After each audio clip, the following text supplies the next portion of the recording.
Today we are going to start another very important electronic effect which is called as hyperconjugation. We have already done the electronic effects, permanent electronic effects like inductive effect, resonance. So hyperconjugation is also another permanent electronic effect. ठीक है, ये आपका एक permanent electronic effect होता है. And how is it different from inductive and resonance that we are going to see, है ना. hyperconjugation पहले होता क्या है ये चीज हम देखेंगे, उसके बाद एप्लीकेशन देखेंगे हाइपर कॉन्जुगेशन का. ठीक है, सो सबसे पहले अगर मैं यहाँ पे बात करूं तो हाइपर कॉन्जुगेशन में क्या होता है ना, हाइपर कॉन्जुगेशन में आपका डीलोकलाइजेशन होता है सिग्मा इलेक्ट्रॉन्स का. हाइपर कॉन्जुगेशन में डीलोकलाइजेशन होता है सिग्मा इलेक्ट्रॉन्स का, and that too complete delocalization. जिस तरह से रेजोनेंस में कंप्लीट डीलोकलाइजेशन होता है पाई इलेक्ट्रॉन्स का, उसी तरह से हाइपर कॉन्जुगेशन में कंप्लीट डीलोकलाइजेशन होता है सिग्मा इलेक्ट्रॉन्स का. एंड दो sigma electrons are of carbon hydrogen bond. ठीक है, कार्बन हाइड्रोजन बॉन्ड के सिग्मा इलेक्ट्रॉन्स. तो हम बोल क्या सकते हैं that it is delocalization of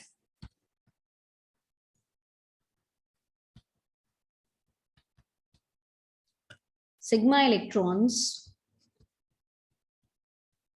of carbon hydrogen bond of an alkyl group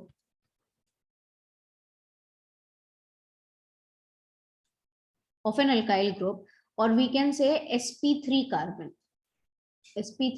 hydrogen, carbon sp3f. ठीक है, so it is the delocalization of sigma electrons of carbon hydrogen bond of an alkyl group, right, and which is directly attached or bonded to an atom,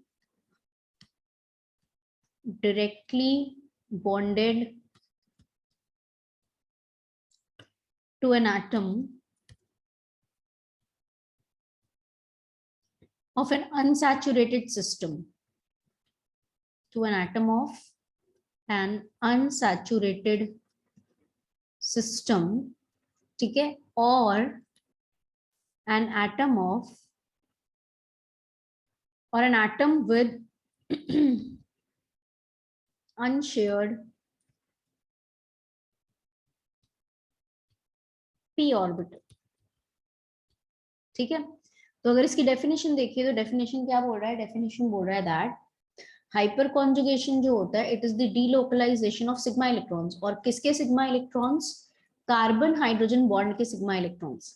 ठीक है, alkyl group means obviously तुम्हारा या तो CH3 हो या फिर CH2 CH3 हो, कुछ भी हो. अल्काइल ग्रुप कुछ भी हो सकता है, दैट विल सी, हम देखेंगे अल्काइल ग्रुप क्या क्या हो सकता है. ठीक है, एंड ये जो अल्काइल ग्रुप है, ठीक है, ये जो अल्काइल ग्रुप है it should be directly bonded.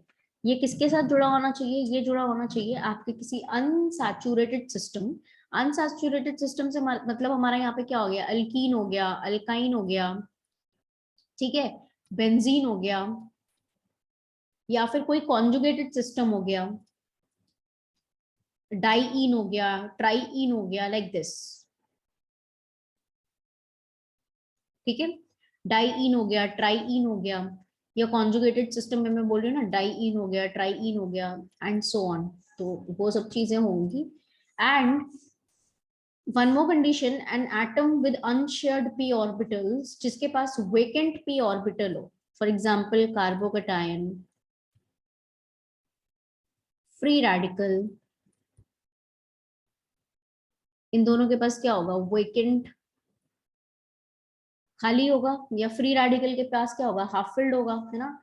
Free radical के पास हाफ फिल्ड ऑर्बिटल होगा एंड कार्बोकेटाइन के पास आपका कंप्लीटली वेकेंट ऑर्बिटल होगा.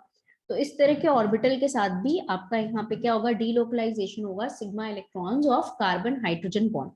ठीक है, तो यहाँ पे देखो बेसिकली होता क्या है यहाँ पे if I am taking the example,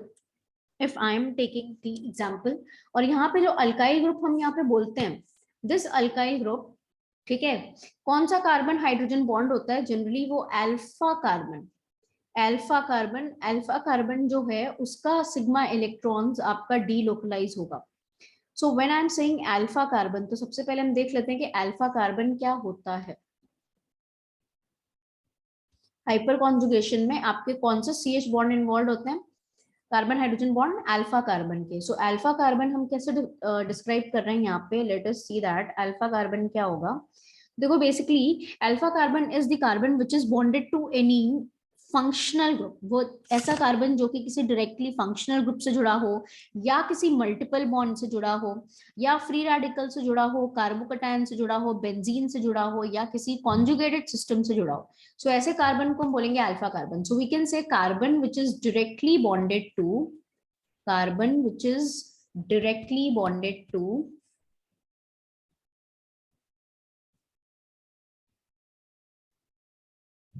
carbon which is directly bonded to any functional group। ठीक है, किसी फंक्शनल ग्रुप के साथ, मल्टीपल बॉन्ड के साथ, डबल बॉन्ड के साथ जुड़ा हो, या ट्रिपल बॉन्ड के साथ जुड़ा हो, फ्री रेडिकल कार्बोकैटायन, कार्बोकैटायन के साथ जुड़ा हो, फ्री रेडिकल के साथ जुड़ा हो, ठीक है, बेंजीन के साथ जुड़ा हो, बेंजीन के साथ जुड़ा हो, एंड किसी कॉन्जुगेटेड सिस्टम के साथ जुड़ा हो, and any conjugated system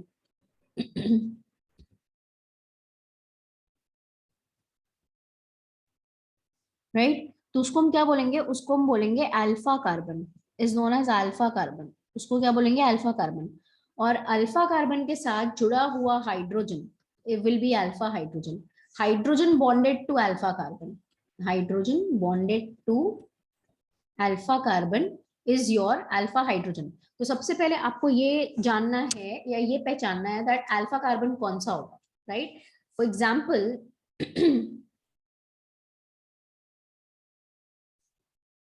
For example, as I said that alpha carbon क्या है, the one which is bonded to any functional group, ठीक है। So यहाँ पे देखो इस मॉलिक्यूल में फंक्शनल ग्रुप कौन सा है, this is the functional group. ये आपका कौन सा फंक्शनल ग्रुप है, एल्डिहाइड, ये फंक्शनल ग्रुप हो गया।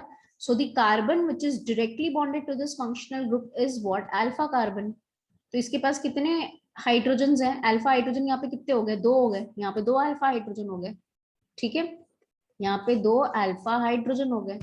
then what happens, then this is the functional group जिसके साथ ये जुड़ा हुआ था। लेट्स सपोज अगर आपका कोई ऐसा मॉलिक्यूल है जिसमें आपका ये है, तो अभी यहाँ पे अगर आप अल्फा कार्बन देखो, सो this is the functional group. कौन सा फंक्शनल ग्रुप है, ये कीटोन है, राइट, कीटोन। तो अभी देखो कौन से अल्फा कार्बन होंगे, the one which is directly bonded to this functional group, ये अल्फा कार्बन हो गया। ये वाला कार्बन इन दोनों फंक्शनल ग्रुप से जुड़ा हुआ है, so this is also the alpha carbon, और ये भी अल्फा कार्बन। सो इसमें ये सारे आपके हो गए अल्फा कार्बन्स, एंड देयरफॉर जो भी हाइड्रोजन इन अल्फा कार्बन्स के साथ जुड़ा होगा that will be your alpha hydrogen, ठीक है। इज दैट क्लियर क्लास, वो अल्फा हाइड्रोजन होगा। सिमिलरली मैंने क्या बोला कि अगर आपका कोई ऐसा सिस्टम जो कि आपके मल्टीपल बॉन्ड्स के साथ जुड़ा हुआ हो, है ना, मल्टीपल बॉन्ड्स के साथ जुड़ा हो, for example if you have,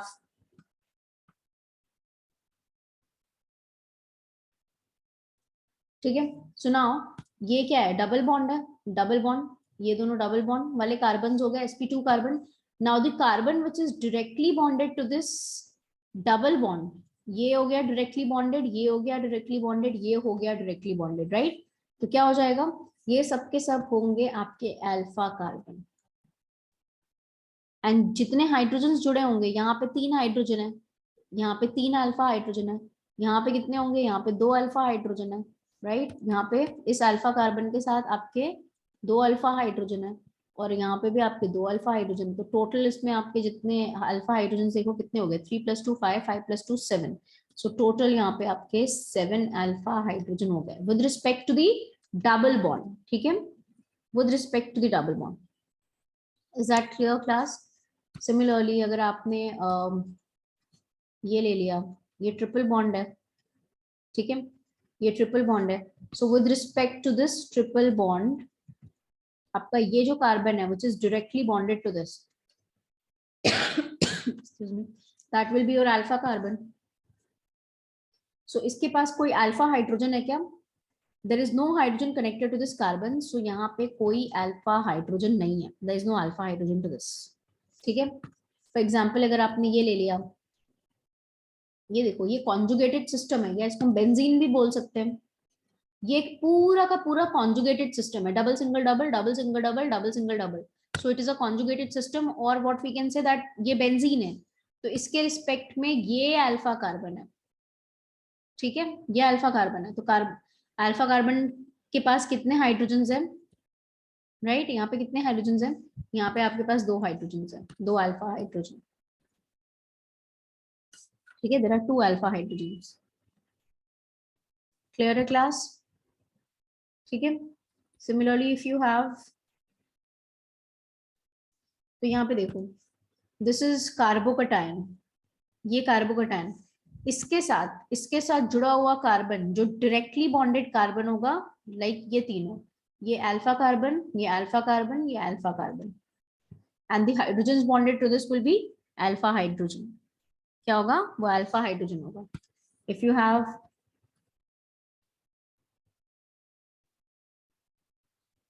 मान लो ये मॉलिक्यूल है, तो ये क्या है, एल्कीन है, एल्कीन है, but it is a conjugated system. यहाँ पे alkene double single double conjugated है, तो ये पूरा का पूरा एक कॉन्जुगेटेड सिस्टम हो गया, जैसे बेंजीन में था double single double double single double double single double, so this was entirely a conjugated system. तो यहाँ पे डबल सिंगल डबल ये मतलब पूरा कॉन्जुगेटेड सिस्टम है, तो इसके रिस्पेक्ट में आपका कार्बन जो डायरेक्टली बॉन्डेड होंगे ये दोनों होंगे, so these two are what, alpha carbons, ठीक है, वो क्या हो जाएगा, आपका अल्फा कार्बन होगा। Similarly if you have a free radical, मान लो यहाँ पे आपका एक फ्री रेडिकल है, so with respect to this free radical क्या होगा, ये कार्बन, ये कार्बन, ये कार्बन, ये वाला कार्बन तो फ्री रेडिकल वाला कार्बन है, इसके इससे जुड़े हुए कार्बन जो डायरेक्टली बॉन्डेड हैं, these are your alpha carbons, तो ये अल्फा हो गया, अल्फा अल्फा अल्फा, ठीक है। If you have a system जिसमें, यहाँ पे देखो double bond and free radical दोनों प्रेजेंट है, double bond and free radical, मैंने क्या बोला, carbon which is directly bonded to any functional group, multiple bond, carbocation, free radical, benzene, conjugated system, वो सब के सब क्या होंगे, अल्फा कार्बन। तो फ्री रेडिकल भी है एंड ये डबल बॉन्ड भी है, but in fact this is a conjugated system ना, डबल सिंगल फ्री रेडिकल, तो ये पूरा का पूरा कॉन्जुगेटेड सिस्टम हो गया, इसके रिस्पेक्ट में क्या हो जाएगा, ये वाला कार्बन और ये वाला carbon, these two are what, alpha carbons, right? So I hope it is clear now कि alpha carbons यहाँ पे कौन से होंगे, ठीक है। तो अभी मैंने डेफिनेशन क्या दिया था हाइपरकॉन्जुगेशन का, हाइपरकॉन्जुगेशन का डेफिनेशन क्या दिया था, दैट इसमें आपके अल्फा कार्बन का जो CH बॉन्ड है, राइट, उसके सिग्मा इलेक्ट्रॉन्स डीलोकलाइज होंगे, उसके सिग्मा इलेक्ट्रॉन्स डीलोकलाइज होंगे। Now let's see how is that happening, वो होता कैसे है, ठीक है। Now I'm taking an example.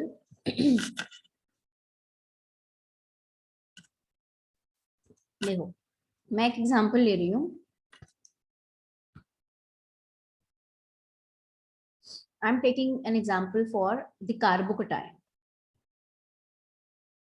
Let's suppose this is CH2 plus, ठीक है, और ये है आपका CH3, ठीक। नाउ अगर आप लोग ध्यान से देखो तो ये हो गया आपका कार्बोकटायन, कार्बोकटायन से जुड़ा हुआ जो कार्बन होगा डायरेक्टली बॉन्डेड कार्बन होगा, that is the alpha carbon, अभी हमने देखा है, राइट, कार्बोकटायन से directly bonded carbon alpha carbon, ठीक है। सो यहाँ देखो ये कार्बन हो गया अल्फा कार्बन। अब इस अल्फा कार्बन के पास हाइपर कॉन्जुगेशन में एक चीज आप लोगों को याद रखनी है कि अल्फा कार्बन के पास मिनिमम एक हाइड्रोजन तो होना ही चाहिए, तभी हाइपर कॉन्जुगेशन होगा, बिकॉज अगर CH बॉन्ड नहीं है तो हाइपर कॉन्जुगेशन नहीं हो सकता। So minimum 1 alpha hydrogen you should have, right. तो आप यहाँ पे देख सकते हो कि यहाँ पे 3 अल्फा हाइड्रोजन है, 3 अल्फा हाइड्रोजन है, this is having 3 alpha hydrogen, right. अब देखो यहाँ पे क्या होगा, CH बॉन्ड के सिग्मा इलेक्ट्रॉन्स का होगा delocalization, and how is that happening, let's see. यहाँ पे कार्बन के साथ जुड़े हुए हैं 3 hydrogen, since this carbon is what, ये अल्फा कार्बन है ना, तो इसके साथ जुड़े हुए हाइड्रोजन हो गए अल्फा हाइड्रोजन, ठीक है, these are the alpha hydrogens. तो यहाँ पे देखना क्या होगा, यहाँ पे हो जाएगा positive charge means that this is a vacant orbital. ये क्या है? खाली ऑर्बिटल है ना. This is a vacant orbital. इसके पास ऑर्बिटल है खाली. And now this alpha carbon is having 3 hydrogens, CH CH CH bond. ठीक है. अब अगर यहाँ पे आप ध्यान से देखो तो क्या होगा, मैं इसके बॉन्ड्स को इस तरह से रिप्रेजेंट कर रही हूँ. ये हो गया कार्बन और हाइड्रोजन हाइड्रोजन हाइड्रोजन. ठीक है, हाइड्रोजन हाइड्रोजन हाइड्रोजन. सो अब जरा ध्यान से देखना है, यहाँ पे क्या है, ये ऑर्बिटल खाली है एंड इसके पास 2 इलेक्ट्रॉन्स है. एक इलेक्ट्रॉन हाइड्रोजन का, यहाँ पे शेयरिंग हुई, एक इलेक्ट्रॉन कार्बन का, एक इलेक्ट्रॉन हाइड्रोजन का. नाउ व्हाट हैपेंस, यहाँ पे जो CH बॉन्ड के सिग्मा, क्योंकि ये सिग्मा बॉन्ड है ना, this is your sigma bond, carbon hydrogen के बीच का जो बॉन्ड है सिग्मा बॉन्ड है. तो यहाँ पे सिग्मा इलेक्ट्रॉन्स का डीलोकलाइजेशन होगा. और ये होता कैसे है, दैट यहाँ पे देखो, ये इलेक्ट्रॉन जो है वो अगर एक इलेक्ट्रॉन इसके खाली ऑर्बिटल में आ जाए तो क्या होगा, हाइड्रोजन अपना इलेक्ट्रॉन जो है वो कार्बन के ऑर्बिटल को दे दे and that electron is shifting into this orbital जो कि खाली ऑर्बिटल है. तो क्या हो जाएगा, एक इलेक्ट्रॉन कार्बन के ऑर्बिटल में और एक electron, this happens something like this, कि कुछ ऐसा हो जाएगा, कार्बन के ऑर्बिटल में एक इलेक्ट्रॉन और यहाँ पे एक इलेक्ट्रॉन. ठीक है. और इन दोनों ने अभी क्या कर ली, इन दोनों ने अभी कर ली ओवरलैपिंग, इन दोनों ने ओवरलैपिंग कर ली, बॉन्ड फॉर्मेशन हो गया और हाइड्रोजन अपना खाली ऑर्बिटल के साथ यहाँ पे प्रेजेंट है. ऑर्बिटल अभी इसका खाली हो गया. क्यों? क्योंकि हाइड्रोजन ने अपना इलेक्ट्रॉन इधर दे दिया कार्बन को, कार्बन ने वो इलेक्ट्रॉन इधर शिफ्ट किया इसके ऑर्बिटल में. सो यहाँ पे बॉन्ड फॉर्मेशन हुआ. तो अभी देखो, अभी क्या हो रहा है, यहाँ पे एक पाई बॉन्ड का फॉर्मेशन हुआ. कार्बन और कार्बन के बीच में आप देख सकते हो there is a formation of a pi bond and there is no bond between carbon and hydrogen. Carbon और हाइड्रोजन के बीच में नो बॉन्ड है, there is not even a bond. इसीलिए हाइपर कॉन्जुगेशन को नो बॉन्ड रेजोनेंस भी बोलते हैं. ठीक है, इसको नो बॉन्ड रेजोनेंस भी बोलते हैं. तो अभी अगर मैं इसका, ये तो मैंने ऑर्बिटल डायग्राम दिखाया और अब मैं अगर इसको दिखाऊं कि एक्चुअली में हम शो कैसे करते हैं, तो ये कुछ इस तरह से होता है. कार्बन हाइड्रोजन के जो सिग्मा इलेक्ट्रॉन्स होते हैं वो डीलोकलाइज करेंगे इस खाली ऑर्बिटल में.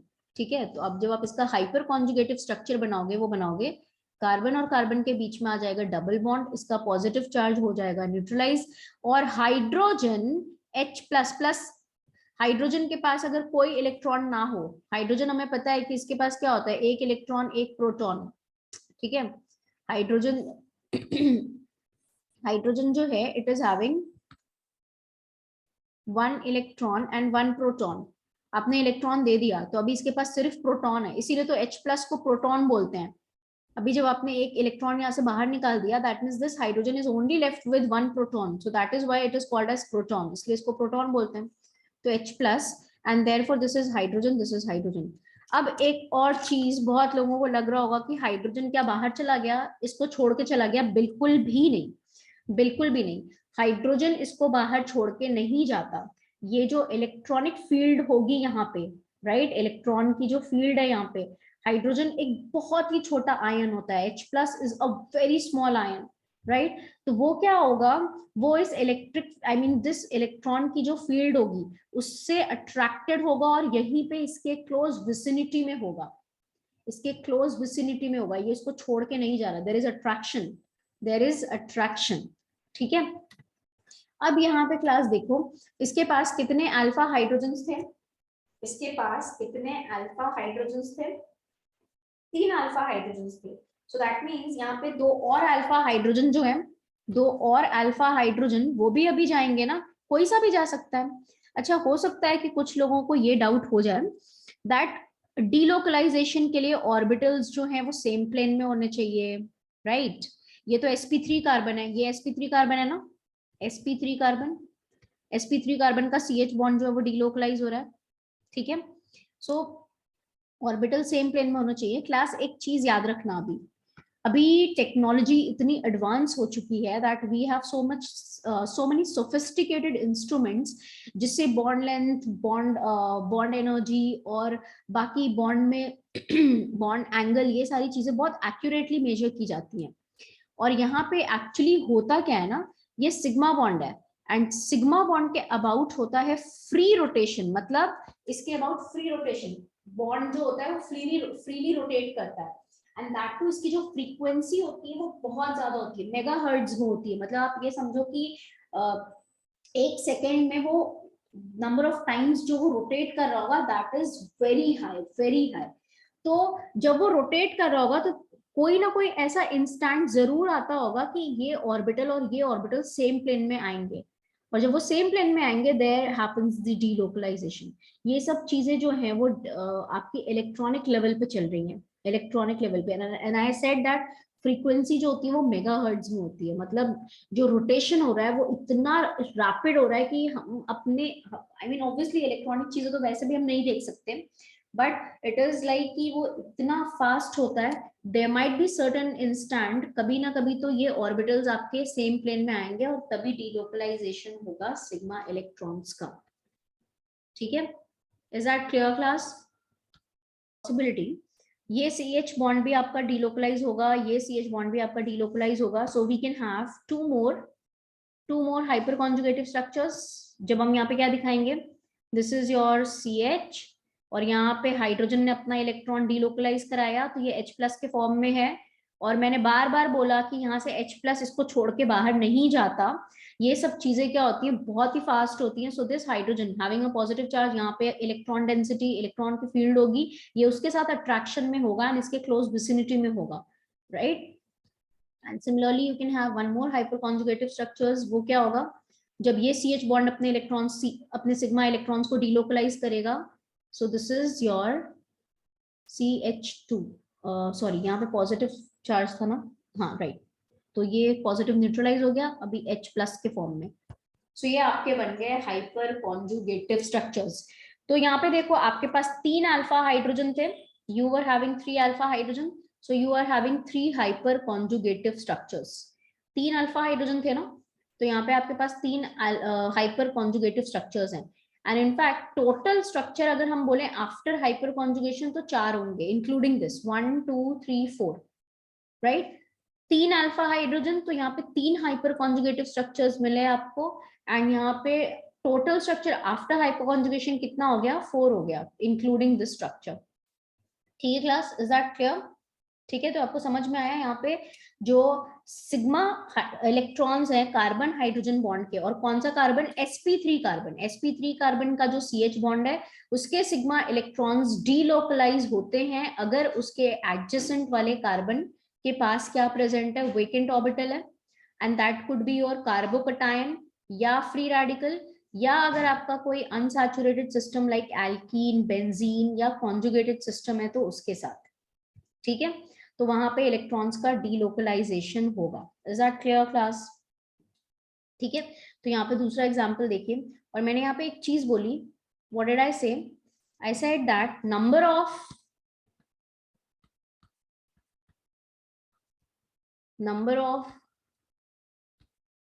हाइपर कॉन्जुगेटिव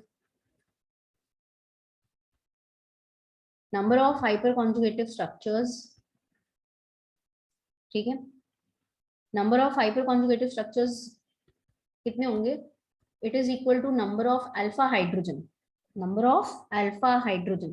बट यहाँ पे एक और चीज है, यहाँ पे सिस्टम में when no conjugation in system, जब सिस्टम में कोई कॉन्जुगेशन नहीं था,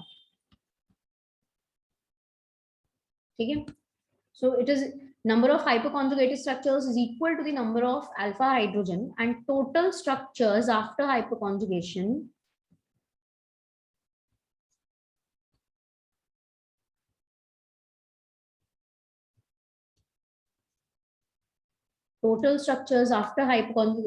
is कितना होगा, जितने भी आपके number of hyperconjugative structures होंगे उसमें एक और ऐड कर दो, so it will be equal to number of hyperconjugative structures. HC stands for hyperconjugative structures, यहाँ पे HC का मतलब हाइपर कॉन्जुगेटिव स्ट्रक्चर्स, ठीक है। So total structures after hyperconjugation is equal to number of hyperconjugative structures +1. ठीक है, number of hyperconjugative structures +1. ठीक है ना. फॉर एग्जाम्पल क्लास यहाँ पे देखो, जैसे ये हो गया आपका, ये हो गया आपका CH2+, ठीक है, and this is the system. तो अब देखो, ये होगा आपका अल्फा कार्बन, अल्फा कार्बन. इसके पास कितने हाइड्रोजन है, इसके पास कितने हाइड्रोजन है, there is only 1 hydrogen. So alpha hydrogen यहाँ पे एक है. ठीक है, अल्फा हाइड्रोजन यहाँ पे सिर्फ एक है. इनफैक्ट अब अगर आप देखो, this is the alpha hydrogen. ठीक है ना. तो हाइपर कॉन्जुगेशन में जब ये जाएगा, इसके सिग्मा इलेक्ट्रॉन्स जब डीलोकलाइज होंगे, तो यहाँ पे कितने हाइपर कॉन्जुगेटिव स्ट्रक्चर बनेंगे, एक ही बनेगा, डबल बॉन्ड आ जाएगा और यहाँ पे H+ प्रेजेंट होगा, एक ही हाइपर कॉन्जुगेटिव स्ट्रक्चर बनेगा, right. So 1 alpha hydrogen, that means 1 hyperconjugative structure. And total structure कितने हो गए, number of hyperconjugative structure कितना हो गया, एक. Total structure after hyperconjugation कितना हो गया, 2 +1. Is that clear, +1. Is that clear class. But we can say that hyperconjugation की वजह से इसके ऐसे स्ट्रक्चर्स बन रहे हैं जहां पे कार्बन कार्बन के बीच में you can see a double bond, carbon carbon के बीच में you can see a double bond, carbon carbon के बीच में you can see a double bond. And there is no bond between carbon and hydrogen, no bond between carbon and hydrogen, no bond between carbon and hydrogen. And this is the structure जहां पे आपको single bond दिख रहा है. मतलब carbon hydrogen के बीच का जो बॉन्ड है, ना ही वो पूरी तरह से सिंगल है और ना ही कोई बॉन्ड है. सिमिलरली कार्बन एंड कार्बन के बीच का जो बॉन्ड है वो आपको पूरी तरह से ना सिंगल दिख रहा है ना डबल दिख रहा है, इन दोनों के बीच का दिख रहा है, राइट. सो जब आप इसका ओवरऑल स्ट्रक्चर ड्रॉ करोगे, so how will you draw that. Carbon carbon के बीच में आपने क्या दिखाया, आप पार्शियल डबल बॉन्ड दिखाओगे, राइट. एंड कार्बन हाइड्रोजन के बीच में पार्शियल सिंगल बॉन्ड, ना ही कंप्लीटली सिंगल बॉन्ड है वो, राइट. एंड देन जो पॉजिटिव चार्ज, क्लास जरा यहाँ पे ध्यान से देखो, how is this stabilizing this system, system कैसे स्टेबलाइज हो रहा है. जो पॉजिटिव चार्ज किसी एक एटम के ऊपर था, अभी वो कितने एटम्स के ऊपर डिस्पर्स हो गया, 1 2 3 4 एटम्स के ऊपर पॉजिटिव चार्ज डिस्पर्स हो गया, इलेक्ट्रॉन डेंसिटी डिस्पर्स हो गई. देयरफॉर ये क्या करेगा, सिस्टम को स्टेबलाइज करेगा. We can write here what, plus del plus del plus del plus del, right. Electron density, charge density disperse हो रही है, therefore ये stabilize करता है system को. So this is hyper conjugation. अभी तक अगर हमने hyper conjugation नहीं पढ़ा था तो हम यहाँ पे क्या बोलते थे, ये वाला कार्बन है sp2, ये वाला कार्बन है sp3, ये इसको प्लस आई इफेक्ट देगा, electron sigma electrons, sigma electrons किधर जा रहे थे, हम बोलते थे सिग्मा इलेक्ट्रॉन्स पार्शियली शिफ्ट होते हैं टुवर्ड्स मोर इलेक्ट्रोनेगेटिव, ये इंडक्टिव इफेक्ट था. और अब अगर आपने हाइपर कॉन्जुगेशन पढ़ लिया तो इसमें इंडक्टिव के साथ साथ क्या लग रहा है, हाइपर कॉन्जुगेशन लग रहा है. And in fact hyperconjugation is a stronger phenomena compared to inductive effect. ठीक है, hyperconjugation is a stronger phenomena compared to inductive effect. Is that clear class?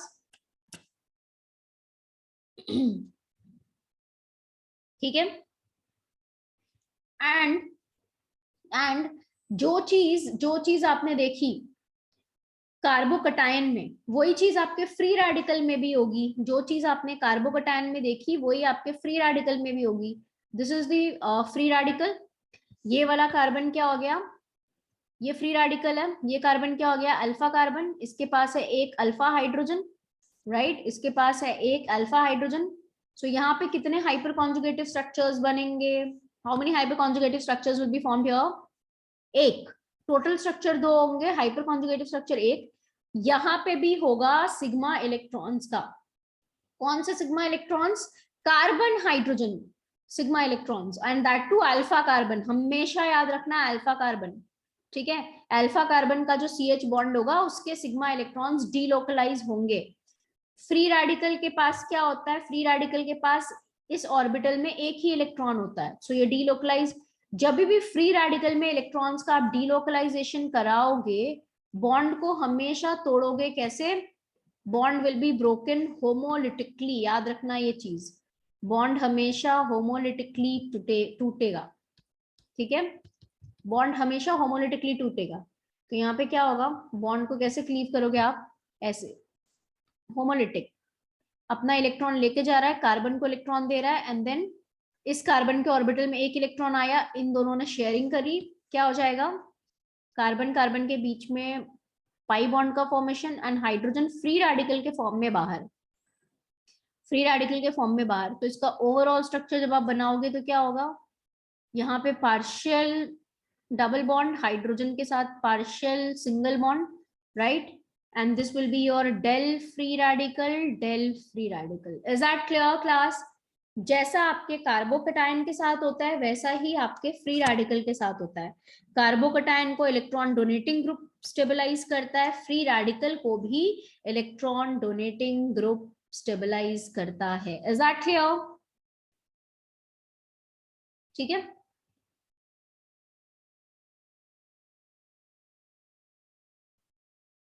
Now if you see,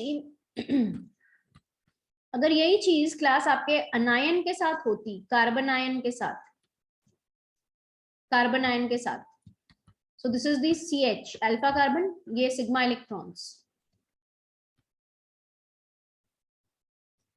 क्या यहाँ पे CH के sigma electrons का delocalisation possible है? Hydrogen अपना electron छोड़ के जाए, राइट, हाइड्रोजन अपना इलेक्ट्रॉन छोड़ के जाए और ये इलेक्ट्रॉन इसमें दे दें, क्योंकि हमें पता है कि कार्बन और हाइड्रोजन में कार्बन की इलेक्ट्रोनेगेटिविटी ज्यादा होती है हाइड्रोजन से, इसीलिए इलेक्ट्रॉन्स कार्बन की तरफ आते हैं, right. So is it possible कि यहाँ पे इलेक्ट्रॉन्स का डीलोकलाइजेशन हो? पॉसिबल ही नहीं है, यहाँ पे पॉसिबल नहीं होगा। क्यों, क्यों नहीं होगा?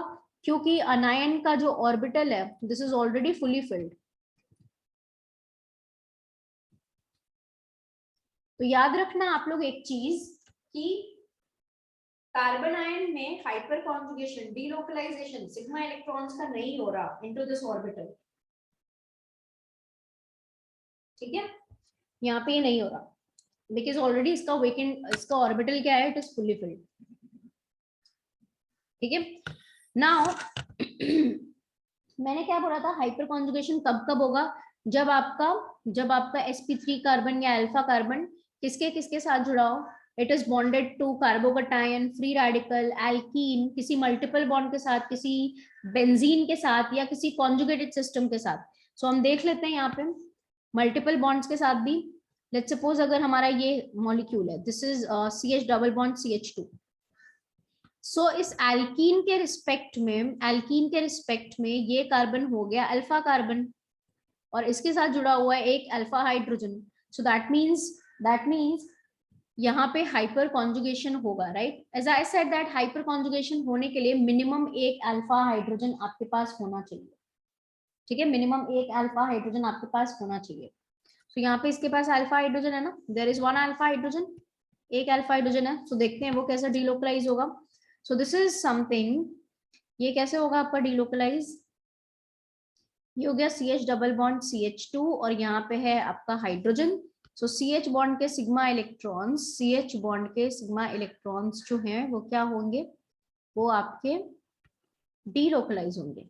कैसे होंगे, कैसे होंगे, ये इलेक्ट्रॉन, मतलब आपको पता है कि इन दोनों ने पाई बॉन्ड कैसे बनाया होगा, यहाँ पे शेयरिंग हुई होगी। सो अभी आप क्या करो, ये इलेक्ट्रॉन को इसमें शिफ्ट करो, ये इलेक्ट्रॉन को जब आप इसमें शिफ्ट करोगे तो इस कार्बन पे नेगेटिव आएगा और ये हाइड्रोजन अपना इलेक्ट्रॉन कार्बन के ऑर्बिटल में दे देगा and this electron will shift here और इन दोनों के बीच में ओवरलैपिंग होकर अभी पाई बॉन्ड यहाँ बनेगा। सो this is how it is happening.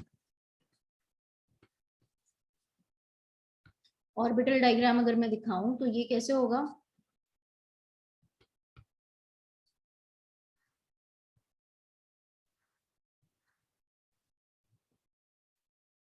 ये दो इलेक्ट्रॉन्स शेयरिंग करी, पाई बॉन्ड बना हुआ है यहाँ पे, इट इज योर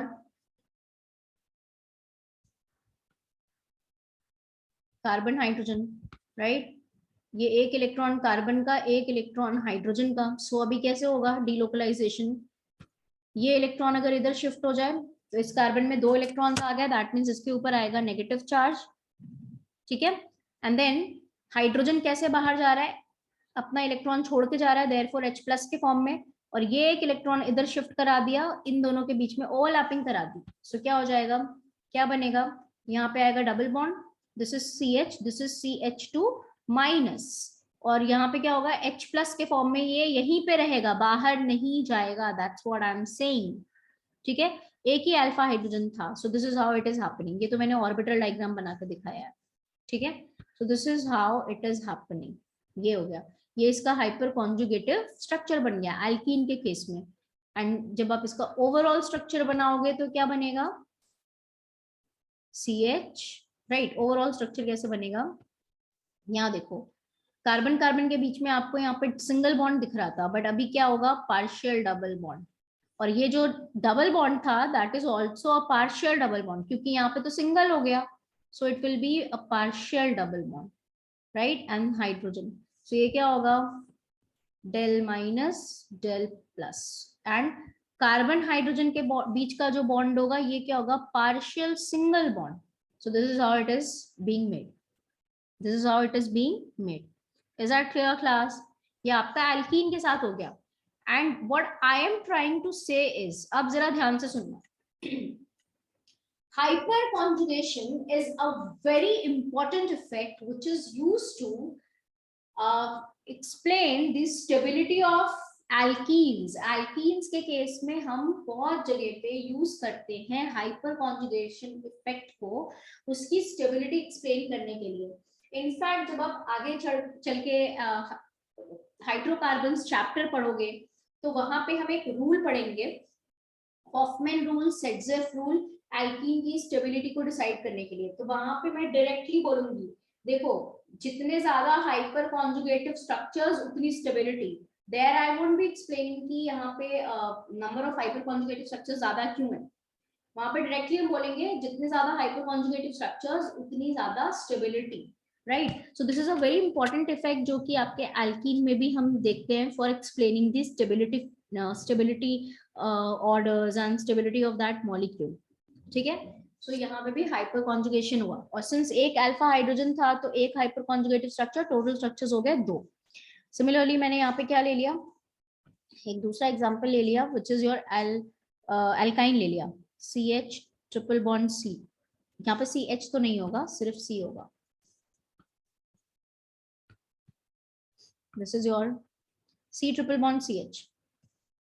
अभी इसके पास ये अल्फा कार्बन हो गया, alpha carbon, and it needs to have minimum 1 alpha hydrogen. So delocalization कर दो, कैसे करेंगे, ये वाला पाई बॉन्ड इधर शिफ्ट होगा टुवर्ड्स दिस कार्बन, ठीक है, क्योंकि ज्यादा इलेक्ट्रोनेगेटिव है अपनी तरफ खींचेगा, और ये जो सिग्मा इलेक्ट्रॉन्स है वो कैसे डीलोकलाइज होंगे, हाइड्रोजन निकलेगा H प्लस के फॉर्म में, और ये डीलोकलाइज करेगा इधर, देयरफॉर आपको स्ट्रक्चर जो मिलेगा वो क्या होगा, इन दोनों के बीच में आ गया डबल बॉन्ड, कार्बन कार्बन के, कार्बन कार्बन के बीच में जो ट्रिपल बॉन्ड था अभी वो डबल हो गया, राइट, और हाइड्रोजन H प्लस के फॉर्म में है यहाँ पे।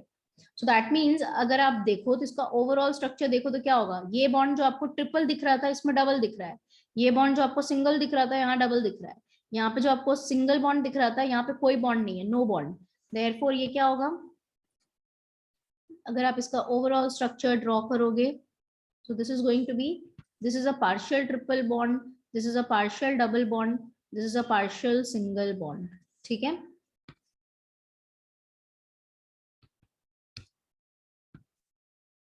And this is your del minus del positive, is that clear class? So ये हो गया इसके hyper conjugative structures ये हो गया इसके hyper conjugative structures, is that clear? ठीक है,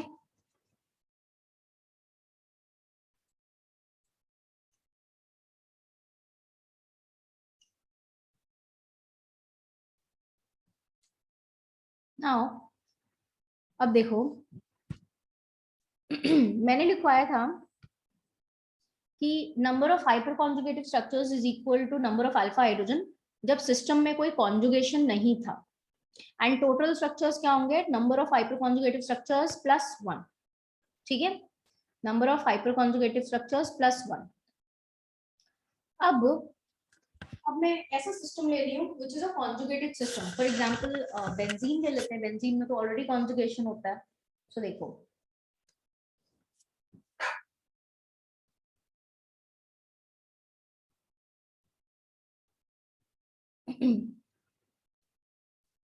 नाउ व्हेन दिस बेंजीन, तो बेंजीन में आप ये एक्चुअली टॉल्वीन है, टॉल्वीन, बेंजीन के ऊपर CH3 लग जाता है तो ये टॉल्वीन हो जाता है। So this carbon is what, it is alpha carbon, और इसके पास अगर आप देखो तो कितने अल्फा हाइड्रोजन है, 3 अल्फा हाइड्रोजन है, ठीक है। सो दैट मीन्स ये पूरा का पूरा system double single double double single double double single double is the conjugated system, उसके साथ डायरेक्टली जुड़ा हुआ कार्बन अल्फा कार्बन, ठीक है।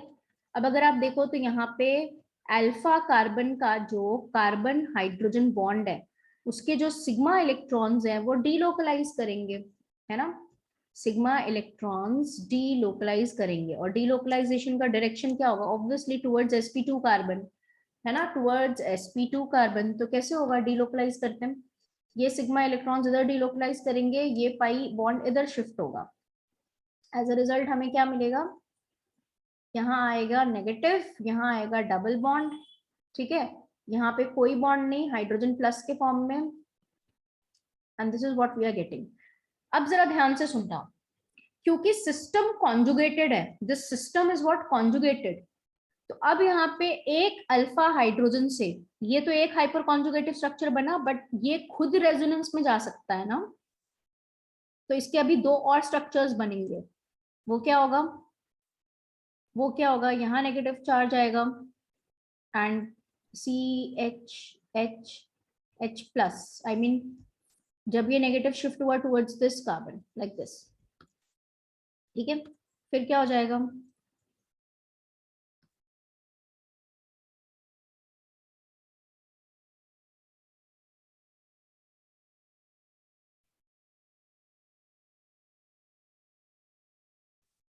now when this negative charge shift towards this pi bond resonance, तो ये हो गया। सो दैट मीन्स एक अल्फा हाइड्रोजन से आपको यहाँ पे, एक अल्फा हाइड्रोजन से आपको यहाँ पे 3 हाइपर कॉन्जुगेटिव स्ट्रक्चर्स मिल रहे हैं, you are getting 3 hyperconjugative structures.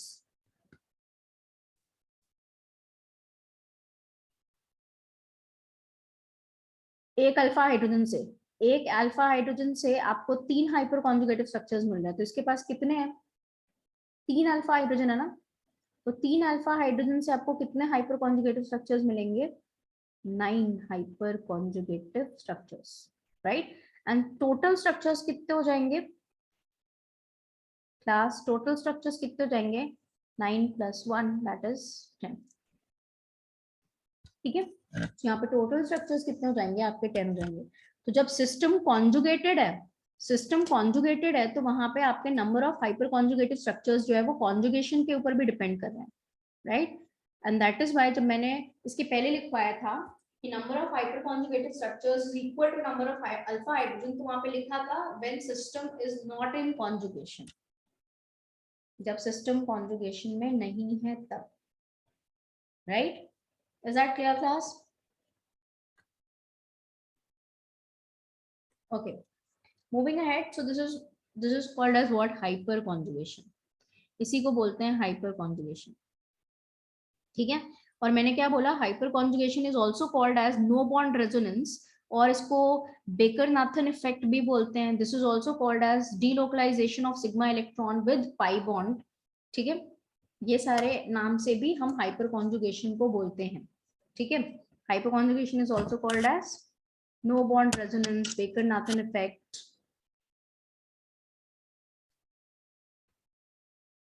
ठीक है, this is also called as no bond resonance,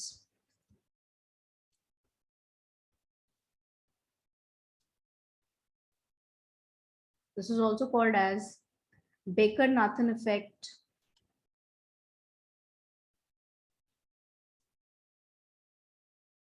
ठीक है, this is also called as sigma p or sigma pi resonance,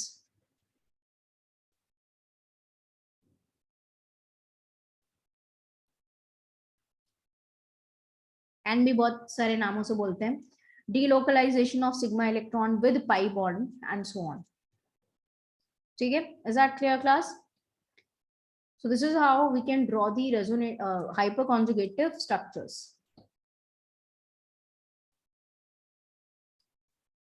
Now, application of hyperconjugation में एक चीज तो मैंने आपको पहले बताई कि अब हम कार्बोकटायंस, फ्री रेडिकल, इन सबकी स्टेबिलिटी को हाइपरकॉन्जुगेशन के थ्रू एक्सप्लेन कर सकते हैं, right? This is also a stabilizing phenomena.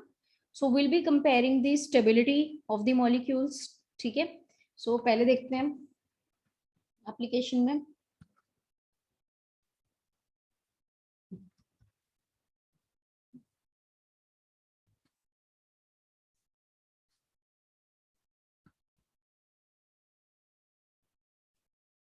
Stability, how to compare the stability. And as I said that hyperconjugation is a very important phenomena जो कि हम alkenes में use करते हैं. ठीक है, so stability obviously depend किस पे करेगी? Stability depend करेगी number of hyperconjugative structure पे. ठीक है, stability depend करेगी आपके number of hyperconjugative structures पे.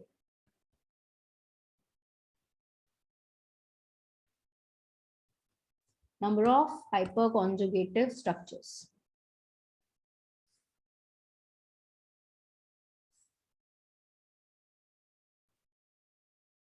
ठीक है, लेट्स सी. अब यहाँ पे फॉर एग्जाम्पल सबसे पहले अगर मैंने एग्जाम्पल लिया which is your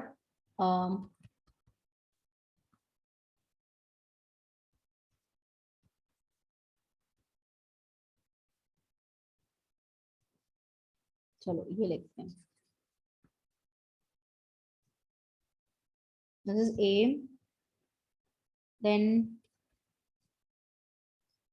this is B, या ऐसे लेते हैं B and then C and then D. Class ये सेम एग्जाम्पल मैंने इंडक्टिव इफेक्ट में भी कराया था. सेम एग्जाम्पल इंडक्टिव इफेक्ट में भी कराया था. इंडक्टिव इफेक्ट के थ्रू अगर आप लोगों को याद हो तो आप लोगों ने इसका कैसे आंसर दिया था? Methyl carbocation. ठीक है, ये 1 डिग्री कार्बोकटायन था, राइट? ये वाला थोड़ा उल्टा हो गया है, सेम हो गया ये दोनों. इसको चेंज करते हैं. दिस इज योर ये. ठीक है, मतलब I mean to say that this molecule is what? This is your CH3CH2 plus. ये हो गया. ठीक है, 1 डिग्री हो गया कार्बोकटायन. ये क्या हो गया? 2 डिग्री हो गया. ये क्या हो गया? 3 डिग्री हो गया. We have answered this same question.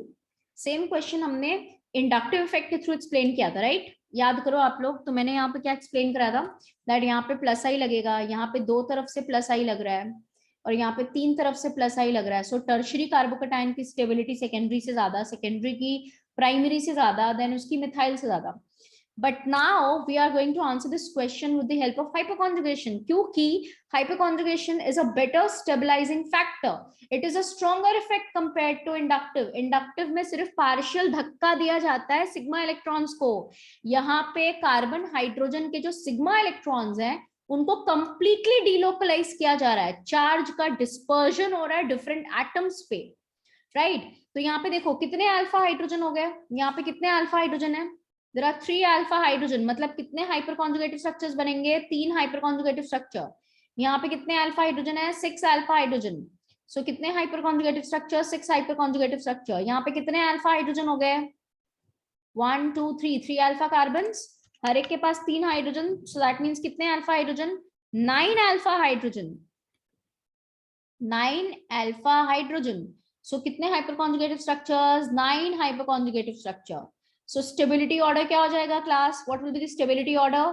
ए की स्टेबिलिटी बी से ज्यादा, बी की स्टेबिलिटी सी से ज्यादा, सी की स्टेबिलिटी डी से ज्यादा. Is that clear? Is it clear class? कोई डाउट है किसी को? ओके, आगे देखते हैं. आगे देखते हैं.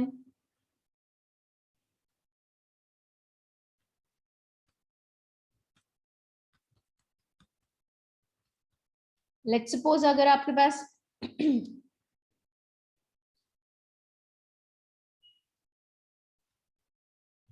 This is carbocation A. This is carbocation B.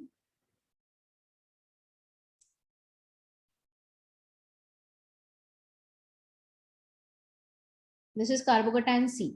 आपके पास 3 कार्बोकेटाइंस है and we have to compare what stability. तो क्या होगा, यहाँ पे देखो, यहाँ पे कोई इसमें आपका सिर्फ इंडक्टिव और हाइपोकॉन्जुगेशन लगेगा. इंडक्टिव मतलब सिग्मा इलेक्ट्रॉन्स की पार्शियल धक्का दिया जा रहा है टुवर्ड्स दिस. इसमें भी इंडक्टिव लगेगा, इसमें भी इंडक्टिव लग रहा है, बट इन सब में हाइपर कॉन्जुगेशन भी लगेगा, है ना. कितने अल्फा हाइड्रोजन, ये अल्फा कार्बन, ये अल्फा कार्बन, इसके पास 2 हाइड्रोजन 2 हाइड्रोजन, मतलब टोटल 4 अल्फा हाइड्रोजन. इसके पास देखो ये अल्फा कार्बन, ये अल्फा कार्बन, कितने टोटल अल्फा हाइड्रोजन, यहाँ पे 2, यहाँ पे 1, टोटल 3 अल्फा हाइड्रोजन. यहाँ पे देखो ये अल्फा कार्बन, ये अल्फा कार्बन, टोटल कितने अल्फा हाइड्रोजन, 2 अल्फा हाइड्रोजन. ठीक है. नो डाउट इंडक्टिव की अगर बात करोगे तो आप लोगों को लगेगा कि इंडक्टिव इफेक्ट तो सबसे ज्यादा इसमें है, फिर इसमें, क्योंकि यहाँ पे CH3 भी आ गया ना. But then hyperconjugation is a dominant phenomena, is a stronger phenomena compared to inductive. Resonance सबसे strong, फिर hyperconjugation, ठीक है, उसके बाद inductive. Resonance सबसे strong phenomena, उससे strong उससे कम strong hyperconjugation, and then inductive is the least strong. तो ऑब्वियसली यहाँ पे स्टेबिलिटी ऑर्डर क्या हो जाएगा, ए की स्टेबिलिटी बी से ज्यादा, बी की स्टेबिलिटी सी से ज्यादा. Is that clear class. And in fact अगर यहाँ पे फ्री रेडिकल होता, कार्बोकटायन की जगह पे फ्री रेडिकल होता, तो फ्री रेडिकल के लिए भी आप सेम ऑर्डर बताओगे, क्योंकि फ्री रेडिकल को भी इलेक्ट्रॉन डोनेटिंग ग्रुप सी स्टेबलाइज करते हैं जस्ट लाइक द कार्बोकटायन. तो यहाँ पे भी स्टेबिलिटी ऑर्डर क्या होगा, यहाँ पे भी 4 हाइपर कॉन्जुगेटिव स्ट्रक्चर्स बनते, यहाँ पे 3 हाइपर कॉन्जुगेटिव स्ट्रक्चर बनते, यहाँ पे 2 हाइपर कॉन्जुगेटिव स्ट्रक्चर बनते. तो फ्री रेडिकल में भी आपकी stability order A greater than B greater than C होता, whatever is the stability order for the carbocations, क्योंकि दोनों को स्टेबलाइज कौन करता है, इलेक्ट्रॉन डोनेटिंग हाइड्रोजन. यहाँ पे किसको समझ में नहीं आया अल्फा हाइड्रोजन 3 कैसे हैं, हाउ इज दैट पॉसिबल, नहीं समझ में आया कैसे, ध्यान लगाओ, दिमाग लगाओ. इस कार्बन के पास है 2 हाइड्रोजन और इस कार्बन के पास है 1 हाइड्रोजन, बस हो गया 3 alpha hydrogen. Is that clear, बोलो, क्लियर है सबको. ओके ठीक है. अनदर एग्जांपल चलो फटाफट से बताओ.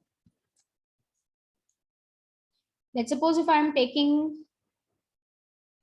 alkene A,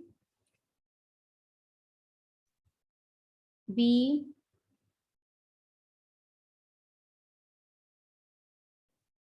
C, D, E. Stability order for these alkene.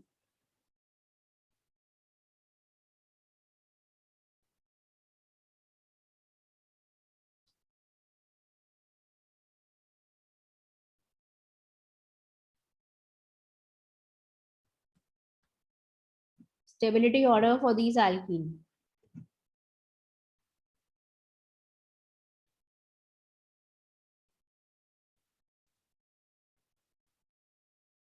बताओ क्लास. ओके नाउ हमें पता है कि एल्कीन्स में भी क्या प्रेजेंट होता है, हाइपर कॉन्जुगेशन. मैंने बार बार बोला है that hyperconjugation is an important effect जिससे हम एल्कीन्स की स्टेबिलिटी को एक्सप्लेन करते हैं. तो यहाँ पे एल्कीन में देखिए, ये हो गया आपका sp2 carbon, sp2 carbon, sp2 carbon, right. इन दोनों से जुड़ा हुआ ये आपका हो गया sp2 कार्बन, sp2 कार्बन, ठीक है. सो इसके साथ कौन से कार्बन डायरेक्टली बॉन्डेड है, ये. सो ये सारे के सारे अल्फा कार्बन हो गए. सो टोटल कितने अल्फा कार्बन हो गए, 4, बट हमें अल्फा हाइड्रोजन देखना है. So how many alpha hydrogen? हर एक कार्बन के पास 3 hydrogen. So that means how many hydrogens we have? We have 12 alpha hydrogen. ठीक है. इसके पास ये वाला कार्बन अल्फा, ये वाला कार्बन अल्फा, ये वाला कार्बन अल्फा, 3 3 3, 9 अल्फा हाइड्रोजन. इसके साथ सिर्फ ये sp2 कार्बन, sp2 कार्बन, इसके पास तो हाइड्रोजन है, इसके पास कोई कार्बन ही नहीं है. Directly bonded carbon, directly bonded carbon to the multiple bond will be the alpha carbon. So सिर्फ यहाँ पे अल्फा कार्बन ये दोनों हो गए, ये अल्फा हो गया, ये अल्फा हो गया. टोटल कितने hydrogen? 6 alpha hydrogen. 6 alpha hydrogen. यहाँ पे सिर्फ ये वाला कार्बन अल्फा कार्बन है, सो 3 अल्फा हाइड्रोजन. यहाँ पे 0 अल्फा हाइड्रोजन. सो जितने ज्यादा अल्फा हाइड्रोजन होंगे उतने ज्यादा हाइपर कॉन्जुगेटिव स्ट्रक्चर्स बनेंगे, राइट? एंड देयरफॉर आपके उतनी ज्यादा स्टेबिलिटी होगी. So the stability order is A greater than B greater than C greater than D greater than E. Is that clear?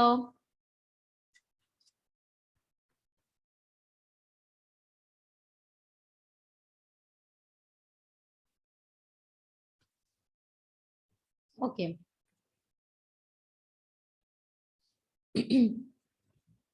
We have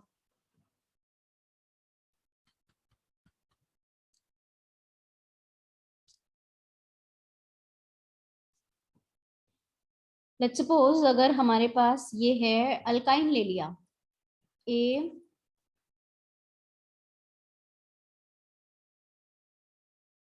B C,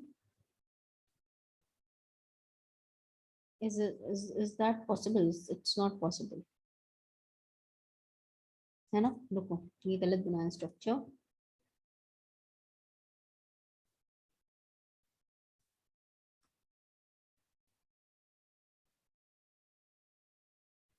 ये हो गया and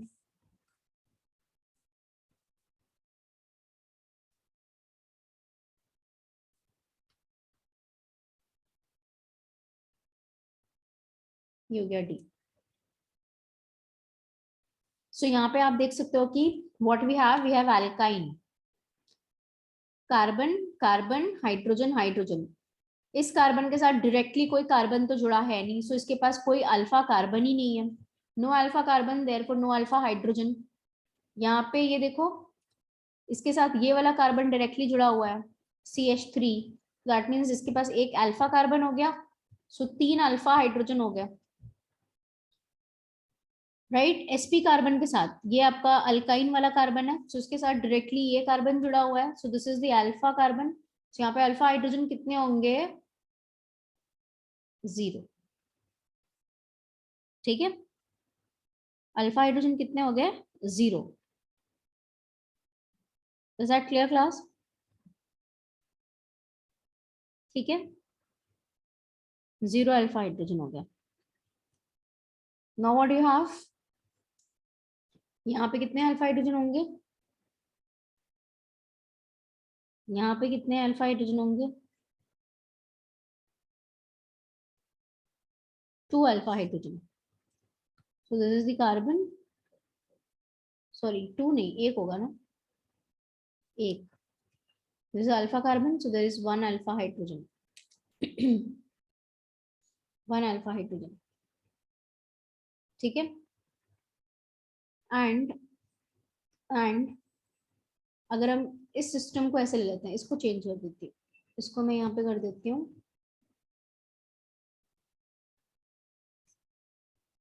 one more, this is like this. तो अभी क्या हो जाएगा?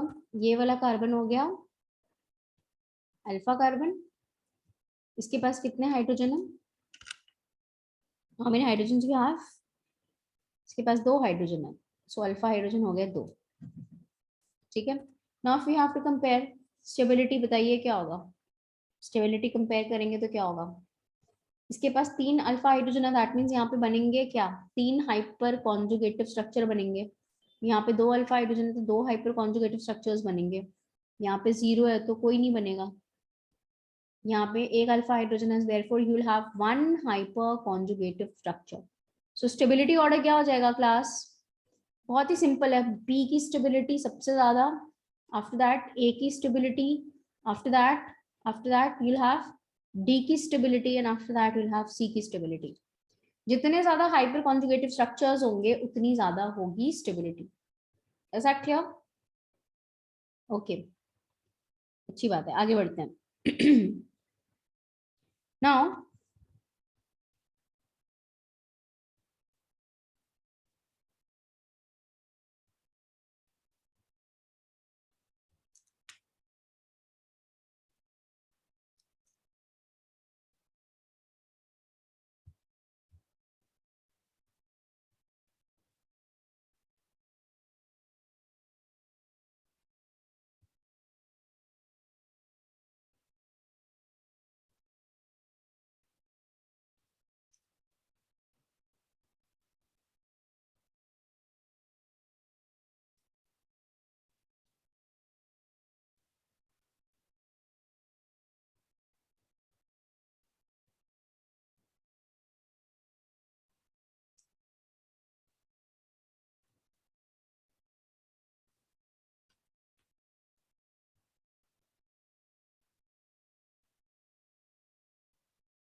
सो these are the molecules जिसमें आप देख सकते हो कि सब में कार्बोकटायंस हैं, कार्बन पे प्लस, कार्बन पे प्लस, कार्बन पे प्लस, कार्बन पे plus. So you can see carbocations everywhere, right?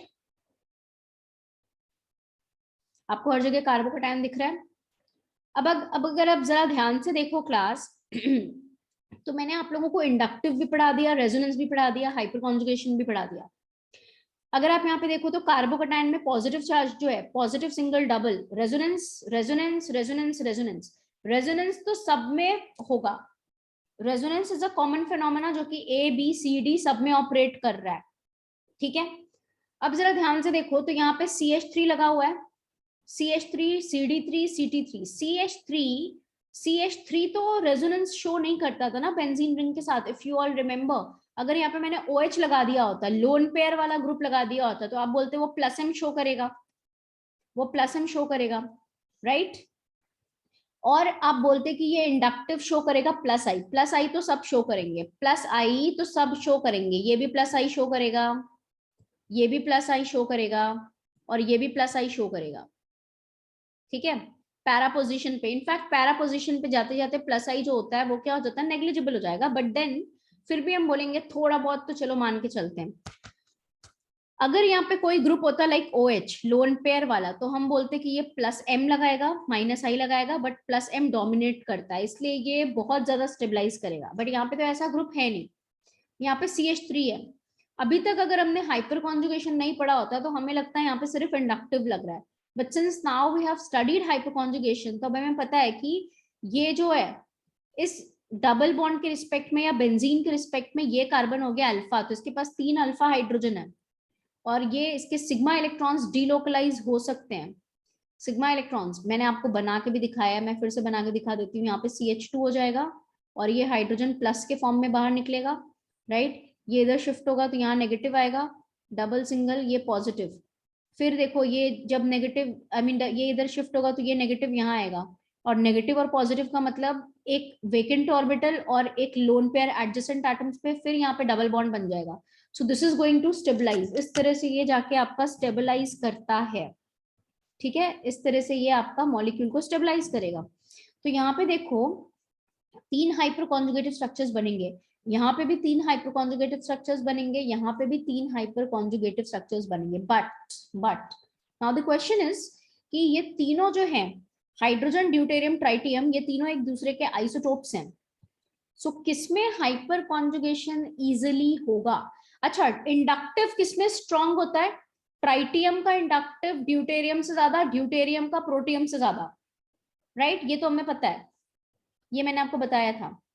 Now the question is कि हाइपर कॉन्जुगेशन किसमें ज्यादा होगा? किसमें ज्यादा होगा hyper conjugation?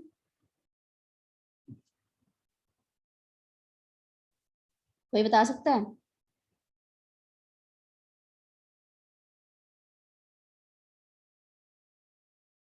in which case you will have higher hyperconjugation. चलो मैं बताती हूँ फटाफट, इधर देखो। सबसे ज्यादा हाइपर कॉन्जुगेशन किसमें होगा? सबसे ज्यादा हाइपर कॉन्जुगेशन होता है हाइड्रोजन में, फिर ड्यूटेरियम में, फिर ट्राइटियम में। मतलब इंडक्टिव ट्राइटियम का स्ट्रॉन्ग, इंडक्टिव ट्राइटियम का strong, but hyper conjugation protium का स्ट्रॉन्ग होता है। कैसे होता है देखो, I have told you that, if you all remember, मैंने बोला था कि ट्राइटियम जो होता है वो सबसे भारी होता है, इसलिए इसकी वाइब्रेशनल फ्रीक्वेंसी कम होती है, तो बॉन्ड काफी स्ट्रॉन्ग बनाता है, इफ यू ऑल रिमेंबर। ठीक है, और मैंने बोला था फिर ड्यूटेरियम इससे कम हैवी होगा, तो इसका वीक बॉन्ड होता है compared to tritium. And proton जो होता है वो तो सबसे ही, प्रोटियम जो होता है वो तो सबसे लीस्ट हैवी होता है, देयरफॉर इसका बॉन्ड जो होता है वो सबसे क्या होता है, वीक होता है। वीक का मतलब बॉन्ड स्ट्रेंथ की अगर मैं बात करूं, बॉन्ड स्ट्रेंथ की बात करूं, तो सबसे स्ट्रॉन्ग बॉन्ड किसका होता है? If it is A, this is B, this is C, so tritium का जो बॉन्ड होता है वो सबसे स्ट्रॉन्ग होता है ना। क्यों? क्योंकि ट्राइटियम काफी भारी होता है कंपेयर टू दीज टू, मास ज्यादा होता है, वाइब्रेशनल फ्रीक्वेंसी कम होती है, इसीलिए बॉन्ड स्ट्रॉन्ग बनता है। सो सबसे स्ट्रॉन्ग बॉन्ड तो आपका हो गया ट्राइटियम का। तो इसका मतलब बॉन्ड लेंथ क्या होगी? उल्टी हो जाएगी, सी एच का बॉन्ड जो है वो सबसे लंबा होगा, राइट? अच्छा, जिसका बॉन्ड होगा सबसे, जिसकी बॉन्ड स्ट्रेंथ सबसे कम है, सो दैट मीन्स ये वीक बॉन्ड हो गया और ये वाला स्ट्रॉन्ग बॉन्ड हो गया। सो इजीली कौन सा बॉन्ड टूटेगा? सी एच का बॉन्ड इजीली टूटेगा या सी टी का बॉन्ड इजीली टूटेगा? सी एच का बॉन्ड इजीली टूटेगा। And therefore sigma electrons complete complete delocalisation, complete जब आप डीलोकलाइजेशन करते हो तो यहाँ पे आप बॉन्ड को तोड़ते हो। सो जो बॉन्ड इजीली टूटेगा वहां हाइपर कॉन्जुगेशन ज्यादा होगा, सिग्मा इलेक्ट्रॉन्स का डीलोकलाइजेशन ज्यादा अच्छे से होगा। सो दैट मीन्स यहाँ पे plus H effect, that means यहाँ पे प्लस एच इफेक्ट की अगर बात करें तो सबसे स्ट्रॉन्ग किसमें होगा? सी एच में, फिर सी डी में, फिर सी टी में। ठीक है, और इंडक्टिव इफेक्ट जस्ट ऑपोजिट था, inductive effect was just opposite, है ना।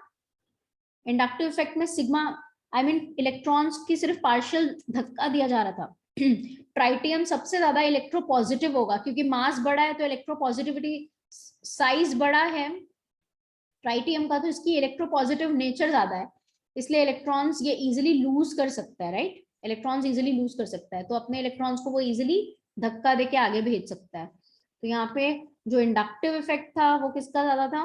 It was for tritium. तो ये ऑपोजिट है, जरा ध्यान से देखना।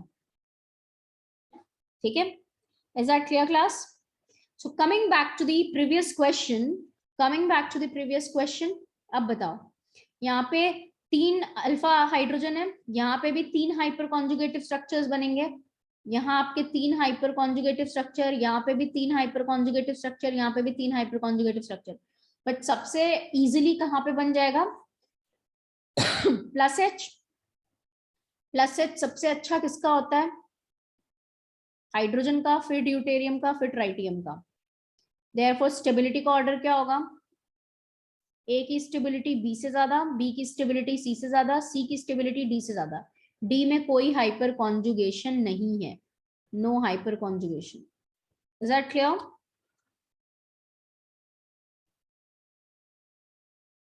ठीक class? Okay,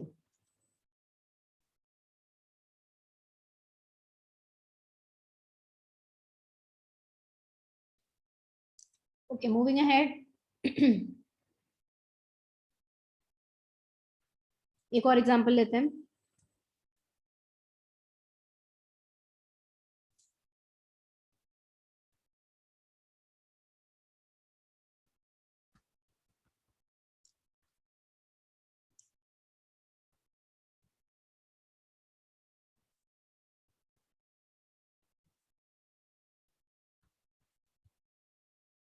A,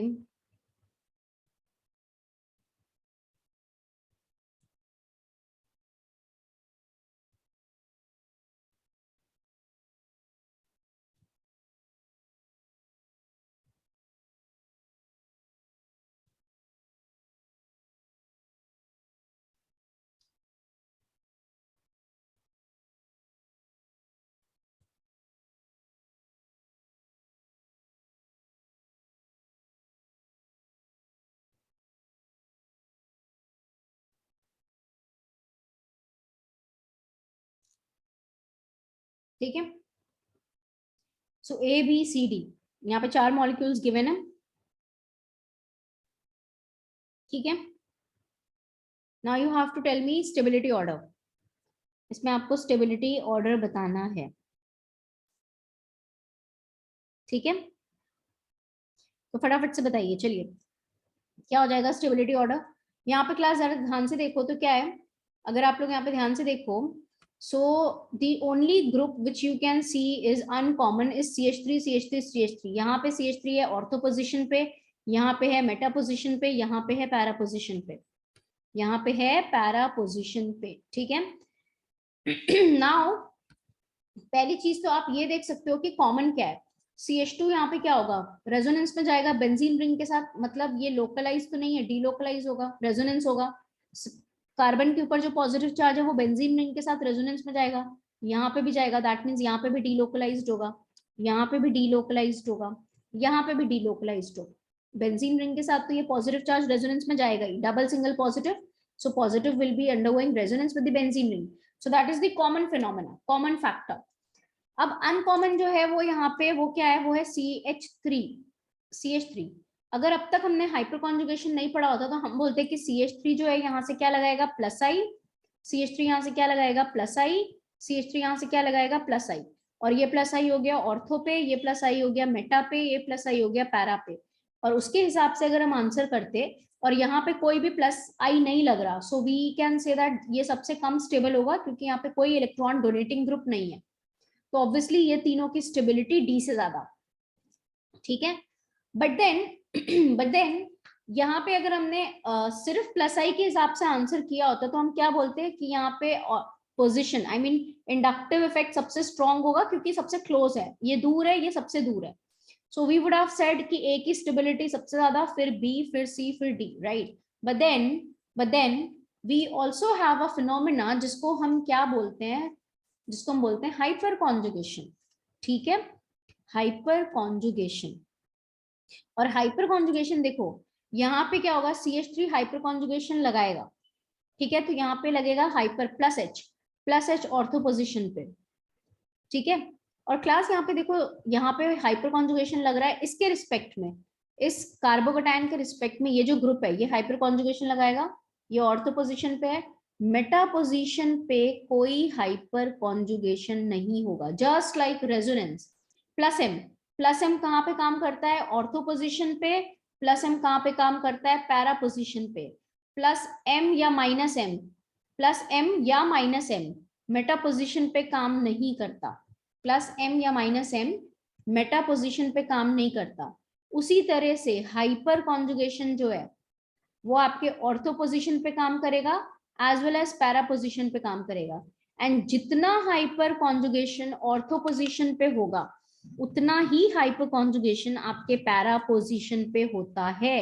it is independent of distance and there is no hyper conjugation at meta position, याद रखना, there is no hyper conjugation at meta position, just like आपके रेजोनेंस के जैसा, रेजोनेंस के जैसा।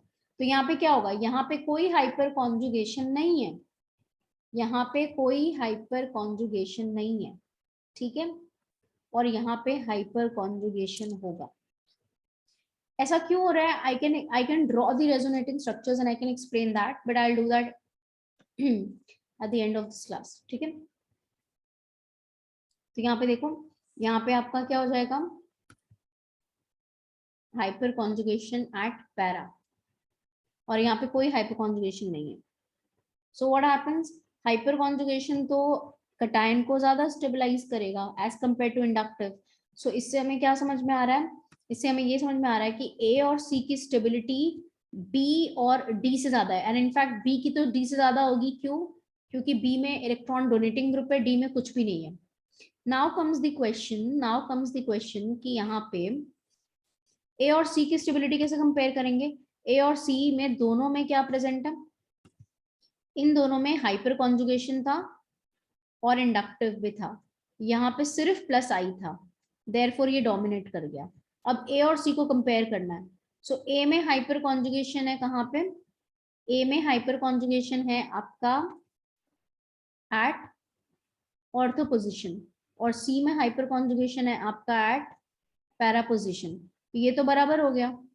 But inductive at ortho and inductive at para में ज्यादा कौन होगा class? Inductive effect at, inductive तो डिस्टेंस पे डिपेंड करता है, सो यहाँ पे क्या हो जाएगा? ऑर्थो का इंडक्टिव पैरा से ज्यादा, दैट मींस ए का स्टेबिलिटी सी से ज्यादा। So now what is the stability order?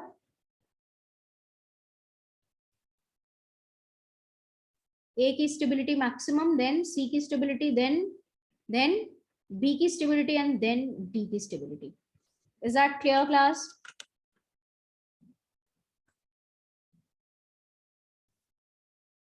Is that clear? और यहां से एक बहुत इंपॉर्टेंट कंक्लूजन जो हमने डिराइव किया, वो क्या डिराइव किया है? यहां से जो हमने एक बहुत इंपॉर्टेंट कंक्लूजन डिराइव किया, वो क्या किया था? दैट जो इंपॉर्टेंट कंक्लूजन यहाँ से हमने निकाला है, वो क्या निकाला है कि आपका जो meso I mean hyperconjugative effect है, hyperconjugative effect that is operating at ortho position and para position, meta position पे कोई हाइपर कॉन्जुगेटिव इफेक्ट नहीं होगा। एंड जितना हाइपर कॉन्जुगेटिव इफेक्ट आपके ऑर्थो पोजीशन पे है, उतना ही हाइपर कॉन्जुगेटिव इफेक्ट आपके पैरा पोजीशन पे होगा। It is independent of distance, it is independent of distance, and there is no hyperconjugative effect at meta position. Is that clear class?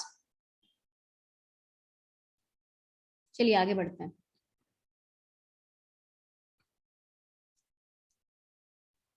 ठीक है, एक और एग्जांपल देखते हैं। Let us take one more example.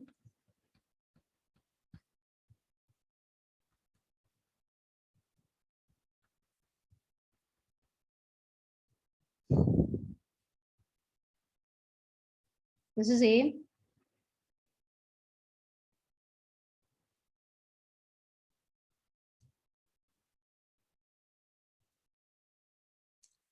This is B.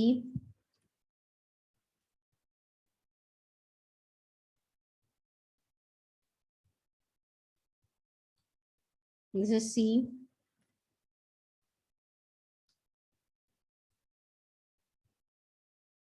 This is D. And इसमें ले लिया हमने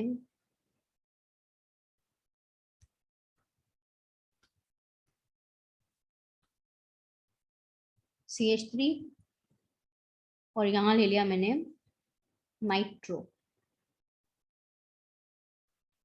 चलिए, आपको स्टेबिलिटी कंपेयर करनी है कार्बोकेटायंस की। You have to compare the stability of the carbocations. Now हमने अब रेजोनेंस पढ़ लिया, हमने हाइपर कॉन्जुगेशन पढ़ लिया है, हमने इंडक्टिव पढ़ लिया है, सब कुछ लगा के हम स्टेबिलिटी चेक करेंगे। कार्बोकेटायन, कटायन की स्टेबिलिटी को कौन बढ़ाता है? कटायन की स्टेबिलिटी डिपेंड करती है इलेक्ट्रॉन डोनेटिंग ग्रुप पे। ठीक है, इलेक्ट्रॉन डोनेटिंग ग्रुप इसकी स्टेबिलिटी बढ़ाते हैं और इलेक्ट्रॉन विड्रॉइंग ग्रुप स्टेबिलिटी को कम करते हैं। याद रखिएगा ये चीज। चलिए फटाफट से हम स्टेबिलिटी ऑर्डर देख लेते हैं। सो अगर आप यहाँ पे स्टेबिलिटी ऑर्डर देखो तो क्या होगा, क्या होगा? ये देखो, there is something which is very common. Common क्या है कि यहाँ पे अगर आप इतना पार्ट देखो, इतना पार्ट, तो ये बेंजाइल कार्बोकेटायन है। इसका मतलब पॉजिटिव चार्ज डीलोकलाइज होगा सब में। Positive single double resonance, positive single double resonance, positive single double resonance, positive single double resonance. So this much part is common everywhere. Benzyl वाला यहां तक का पार्ट सब में कॉमन है, बेंजाइल कार्बोकेटायन। इसका मतलब पॉजिटिव चार्ज जो है वो डीलोकलाइज्ड सब जगह है, सब जगह रेजोनेंस में जा रहा है बेंजीन रिंग के साथ। Now what is uncommon? Uncommon is the group which is present. OH, यहाँ कोई ग्रुप नहीं, यहाँ पे CH3, यहाँ पे NO2। अभी फटाफट से देखते हैं कि कौन सा ग्रुप क्या लगाता है। सो OH यहाँ पे कौन सा इफेक्ट लगाएगा? OH लगाता है +M, lone pair single double +M लगाता है ना। एंड इंडक्टिव कौन सा लगाता है? -I, +M and -I। But dominate कौन सा करता है? +M और -I में डोमिनेट कौन सा करता है? +M डोमिनेट करता है। आप बोलोगे कि एक तो इलेक्ट्रॉन डोनेटिंग है, एक इलेक्ट्रॉन विड्रॉइंग है, but overall it is electron donating क्योंकि +M रेजोनेंस डोमिनेट करता है। इंडक्टिव पे, therefore it is overall electron donating group बन जाएगा। इलेक्ट्रॉन डोनेटिंग ग्रुप इसको स्टेबलाइज करेगा। यहाँ पे देखो कोई ग्रुप नहीं है तो इसको छोड़ देते हैं। यहाँ पे CH3 है, CH3 क्या लगाता है, प्लस आई और क्या लगाएगा, अभी हमने पढ़ लिया हाइपर कॉन्जुगेशन, इसके पास 3 अल्फा हाइड्रोजन है, सो 3 हाइपर कॉन्जुगेटिव स्ट्रक्चर बनेंगे। So that means we can say यहाँ पे लगेगा plus H and plus I, plus H and plus I। So ये दोनों इसको स्टेबलाइज करेंगे, प्लस H और प्लस I इसको स्टेबलाइज करेंगे। NO2 कौन सा इफेक्ट लगाएगा, NO2 माइनस I, और अगर रेजोनेंस देखें तो डबल सिंगल डबल, ये इधर शिफ्ट होगा, ये इधर होगा माइनस M, और ये हो गया electron withdrawing group. Minus M and minus I दोनों ही इलेक्ट्रॉन विड्रॉ कर रहा है। माइनस M इनफैक्ट रेजोनेंस की वजह से इलेक्ट्रॉन विड्रॉ हो रहा है, तो ये काफी ज्यादा डिस्टेबलाइज करेगा, राइट, डिस्टेबलाइज करेगा। ठीक है, तो इसका मतलब डी में स्टेबिलिटी तो इनफैक्ट कम होगी ना, डी में स्टेबिलिटी क्या होगी, कम हो जाएगी कंपेयर टू योर बी में कुछ भी नहीं है, बी को आप रेफरेंस मान लो, बी को रेफरेंस मान लिया। इसके रेफरेंस में अगर आप डी को देखो तो डी में इलेक्ट्रॉन विड्रॉइंग ग्रुप है, देयरफॉर इसकी स्टेबिलिटी क्या हो जाएगी, सी से भी कम हो जाएगी। ठीक है, सी से भी कम हो जाएगी। एंड सी और ए में क्या प्रेजेंट है, इलेक्ट्रॉन डोनेटिंग ग्रुप है, तो सी और ए की स्टेबिलिटी बी से ज्यादा, सो वी कैन से ए एंड सी की स्टेबिलिटी आपकी किससे ज्यादा है, बी से ज्यादा है, और बी की स्टेबिलिटी आपकी डी से ज्यादा है। Is that clear class? Now we have to compare between A and C. तो ए एंड सी में देखो, ए एंड सी में लग रहा है प्लस एम रेजोनेंस लग रहा है, और इसमें हाइपर कॉन्जुगेशन है, तो रेजोनेंस जो है वो ज्यादा स्ट्रॉन्गर फिनोमिना होता है कंपेयर टू हाइपर कॉन्जुगेशन। ठीक है, इसमें लग रहा है प्लस M, इसमें लग रहा है प्लस H। ठीक है, रेजोनेंस काफी स्ट्रॉन्ग फिनोमिना होता है कंपेयर टू हाइपर कॉन्जुगेशन, इसीलिए क्या हो जाएगा, इसीलिए क्या होगा, A की स्टेबिलिटी सबसे ज्यादा, देन C की, देन B की, देन D की। Is that clear class? सबको क्लियर है ये? So this is the stability order, ये हो गया आपका stability order, overall stability order ये हो गया।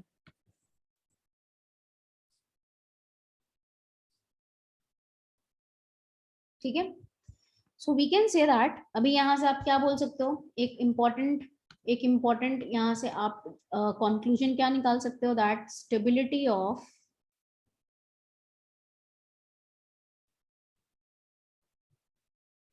Carbocation, stability of carbocation depends on, सबसे स्ट्रॉन्ग क्या होगा, plus M।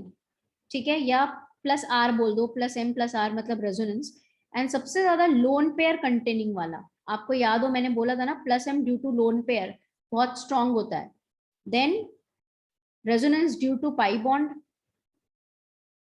resonance due to pi bond, then plus H, ठीक है, एंड देन प्लस I, उसके बाद प्लस I आएगा,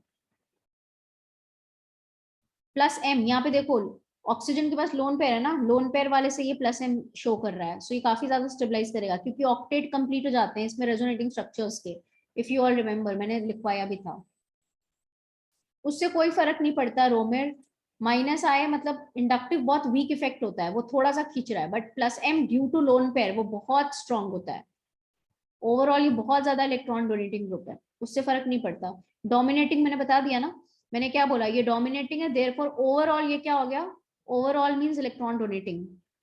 अरे plus R means either you से प्लस M और प्लस R एक ही बात है, ये तो मैंने जब रेजोनेंस पढ़ाया था तभी बोला था कि इंटरचेंजेबली हम यूज करते हैं, प्लस M बोल दो या प्लस R बोल दो, एक ही बात है। ठीक है, इज दैट क्लियर क्लास? ये देखो नाउ, एल्कीन्स में एक एल्कीन है ये, एक एल्कीन है ये, और एक एल्कीन है ये। So this is your trans alkene, this is your cis alkene, और ये ट्रांसिस नहीं है। इन तीनों में एक चीज जो आपको दिख रही है वो ये है, इसके पास है 6 अल्फा हाइड्रोजन। अभी मुझे लग रहा है कि आप लोगों को अल्फा हाइड्रोजन निकालने तो आ गया होगा। 2 अल्फा कार्बन, इसके पास 3 hydrogen, 3 hydrogen, 6 alpha hydrogen. How many alpha hydrogen with this? ये हो गया अल्फा कार्बन, ये हो गया अल्फा कार्बन, 3 इसके पास, 3 इसके पास, 6 अल्फा हाइड्रोजन। ये हो गया alpha carbon, so 6 alpha hydrogen. Is that clear? So इन तीनों के पास क्या प्रेजेंट है? 6 अल्फा हाइड्रोजन है। ठीक है। नाउ द क्वेश्चन इज कि आपको इन तीनों का स्टेबिलिटी ऑर्डर बताना है। मैंने आपको बताया कि एल्कीन्स में आपको स्टेबिलिटी देखनी है तो आप हाइपर कॉन्जुगेटिव स्ट्रक्चर्स को चेक कर लो, राइट? आप हाइपर कॉन्जुगेटिव स्ट्रक्चर्स को चेक करो। सो अगर आप यहाँ पे हाइपर कॉन्जुगेटिव स्ट्रक्चर को चेक करोगे तो सबके पास तो number of alpha hydrogen same है। Now how to decide? Class जरा ध्यान से देखना, ट्रांस की स्टेबिलिटी सिस से ज्यादा होती है, ट्रांस की स्टेबिलिटी सिस से ज्यादा होती है। ये दोनों आइसोमर्स होते हैं, इनको ज्योमेट्रिकल आइसोमर्स बोलते हैं, और ये चीज आप आइसोमेरिज्म में पढ़ोगे। You will study this in isomerism. Trans की स्टेबिलिटी सिस से ज्यादा होती है। क्यों होती है ऐसा? इसके पीछे रीजन होता है कि ये हो गया CH3, ठीक है, ये हो गया CH3, ये हो गया हाइड्रोजन, ये हो गया हाइड्रोजन, और ये हो गया कार्बन कार्बन, ये हो गया CH3, ये हो गया CH3, ये हो गया हाइड्रोजन, ये हो गया हाइड्रोजन। तो यहाँ पे होता क्या है ना, सिस फॉर्म में अगर CH3 को देखो तो CH3 क्या होता है? sp3 हाइब्रिडाइज्ड है। ये कार्बन sp3 है ना, तो इसके हाइड्रोजन कुछ ऐसे होंगे ना sp3 में फैले हुए, और इस सिमिलरली इस वाले कार्बन के भी जो हाइड्रोजन होंगे वो कुछ ऐसे फैले हुए होंगे, sp3 या कार्बन।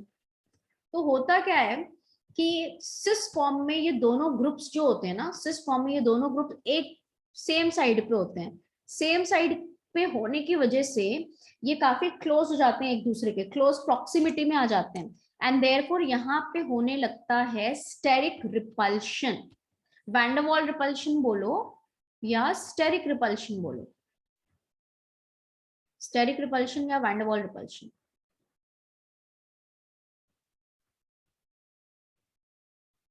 जिसकी वजह से सिस की स्टेबिलिटी जो होती है वो ट्रांस से कम हो जाती है। ट्रांस में तो ये दोनों ग्रुप्स ऑपोजिट साइड है ना, तो यहाँ पर स्टेरिक रिपल्शन नहीं है, यहाँ पर स्टेरिक रिपल्शन काफी ज्यादा होता है, जिसकी वजह से ट्रांस की स्टेबिलिटी सिस से ज्यादा है।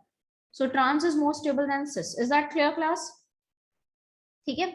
अब ये चीज देखो, अब यहाँ पे ये देखो, यहाँ पे ये जो फॉर्म है दिस वन, जिसके पास सबके पास नंबर ऑफ अल्फा हाइड्रोजन तो सेम है, बट इसकी स्टेबिलिटी कैसे कंपेयर करोगे? ये वाला जो मॉलिक्यूल है सबसे ज्यादा स्टेबल होता है, याद रखना। ए की स्टेबिलिटी मैक्सिमम, देन बी की, देन सी की, जब दोनों मिथाइल ग्रुप सेम कार्बन पे। और इसका एक रीजन भी होता है। रीजन क्या होता है ना, रीजन आप इसका हाइपर कॉन्जुगेटिव स्ट्रक्चर बना के दिखा सकते हो। ये होता है, दिस इज CH3, मैं बना के बस बता दे रही हूँ, और ये कार्बन कार्बन, ये हो गया CH2, और ये हो गया CH3। तो जब आप इसको हाइपर कॉन्जुगेटिव स्ट्रक्चर बनाते हो, ये इधर शिफ्ट करोगे, ये इधर शिफ्ट करोगे, और इसका हाइपर कॉन्जुगेटिव स्ट्रक्चर बनाओगे, सो दिस बिकम्स CH2, यहाँ पे आएगा डबल बॉन्ड, यहाँ आएगा कार्बन CH2 माइनस, और ये हो गया CH3, and therefore this is your, ये क्या हो जाएगा? H plus. तो ये इसका हाइपर कॉन्जुगेटिव स्ट्रक्चर है, ये इसका हाइपर कॉन्जुगेटिव स्ट्रक्चर है। और अगर आप इसका हाइपर कॉन्जुगेटिव स्ट्रक्चर बनाओगे तो क्या बनेगा? CH2 डबल बॉन्ड, कार्बन, यहाँ पे है हाइड्रोजन, यहाँ पे है सिंगल बॉन्ड, यहाँ पे हाइड्रोजन के ऊपर आ गया माइनस, और यहाँ पे CH3। अब अगर आप इन दोनों के हाइपर कॉन्जुगेटिव स्ट्रक्चर्स को जरा चेक करो ना क्लास, तो क्या होगा? यहाँ पे जरा ध्यान से देखो, अनायन बन रहा है, अनायन, और यहाँ पे भी अनायन। इस अनायन के साथ ये जो CH3 है ये पास में है ना, और ये वाला CH3 दूर है, तो CH3 क्या लगाता है? प्लस आई लगाता है, CH3 प्लस आई लगाता है। और अगर प्लस आई इलेक्ट्रॉन डोनेटिंग ग्रुप अनायन को क्या करता है? डिस्टेबलाइज करता है ना, अनायन को प्लस आई तो डिस्टेबलाइज करता है, और ये CH3 यहाँ पे पास में है, तो यहाँ पे स्टेबिलिटी जो है, अगर आप देखोगे कंपेयर टू दिस वन, यहाँ पे प्लस आई वाला दूर है, तो इसकी स्टेबिलिटी जो है रिलेटिवली इससे ज्यादा होगी, और इसकी कम हो जाएगी। क्यों? क्योंकि यहाँ पे प्लस आई वाला पास में इसको डिस्टेबलाइज कर रहा है। इसीलिए इसका अब अगर आप हाइपर कॉन्जुगेटिव स्ट्रक्चर ड्रॉ करोगे तो ये ज्यादा स्टेबल होता है। तो याद रखना है, ये बहुत बहुत बहुत इंपॉर्टेंट चीज है, याद रख लो इस चीज को। रीजन याद हो ना या हो, रिजल्ट याद रखना है। रीजन आपको याद हो या ना हो, I have explain the reason logically क्यों ज्यादा स्टेबल है ये, आपको ये रिजल्ट याद रखना है, दिस इज वेरी इंपॉर्टेंट। हाँ, लोग हमेशा गलती करते हैं इसमें। Number of alpha hydrogen are 666, trans obviously 6 से ज्यादा stable, and how come this is more stable, so this is the reason. ये याद रख लो, मैंने मार्क किया, this is very important. Is that clear class? So आगे हम नेक्स्ट क्लास में करेंगे, and as I told you, जो मेरी इवनिंग क्लास है वो मेरी एक रेगुलर क्लास होगी जिसमें मैं पढ़ाऊंगी। इवनिंग क्लास में वो रेगुलर क्लास होगी जिसमें मैं पढ़ाऊंगी। Is that clear to everyone? I hope there won't be any confusion.